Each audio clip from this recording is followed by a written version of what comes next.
everybody, it's Leslie, the liaisonRN. Guess what? Today we're going to talk about documents. So these are just a few documents that you should think that you should have several copies of and have one set of copies on hand that either emergency personnel can grab and go, or you can grab and go if you're having an emergency. The purpose of this particular folder is to keep it simple. So the things I think you should have in here is your durable power of attorney or your POA paperwork. That's the person that you've designated to make decisions for you if you're incapable of.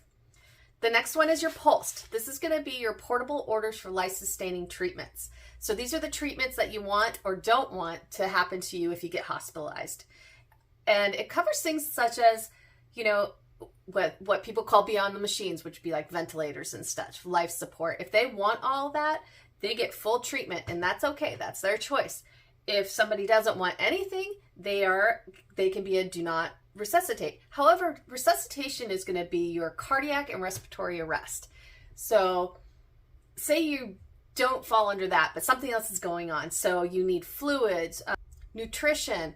Do you want a PEG tube placed? That's kind of what all that covers.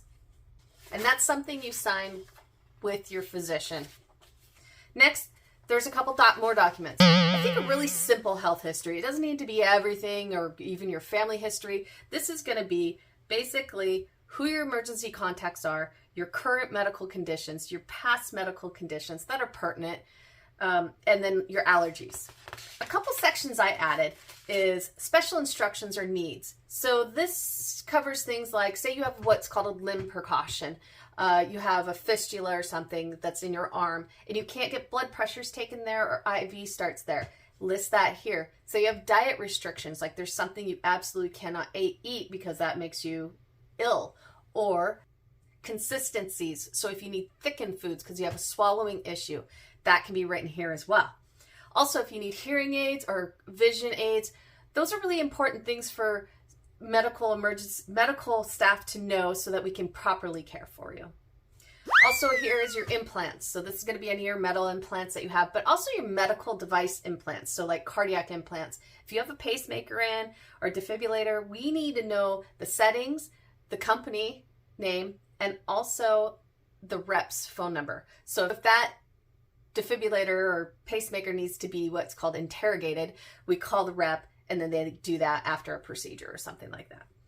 Also, real simple, I just have, are you a do not resuscitate? Do you have a medical power of attorney? Do you have a POLST? Hopefully those papers will be in here with this, but just in case they're not, if this is something you just printed up off of the liaisonRN.com, then you could just check those, and then they can figure out who they need to call to get that paperwork in hand for you. And then finally, if you're using this paperwork, if you have this paperwork while you're having a medical emergency, first of all, call 911. That's the most important. Always get help on the way. Next, if you're able to, if you could write down real quick when the last time you ate or drank anything, what medications you took, and the onset of symptoms. So when the symptoms started.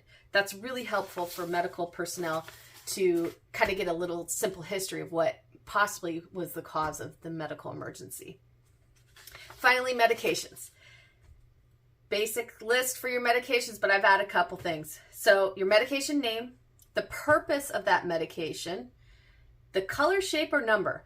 So I like this little column because some people either just bring in what medications they have and we can't identify them, or they just say it's the little yellow pill or the white round tablet.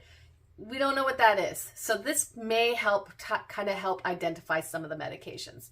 And then of course the dose, the times, and then if you're taking the sheet with you to a procedure or something, you just want to write the last time you took those doses. You don't need to write that every day or anything, but that's just if you want to use this piece of paper for an upcoming appointment.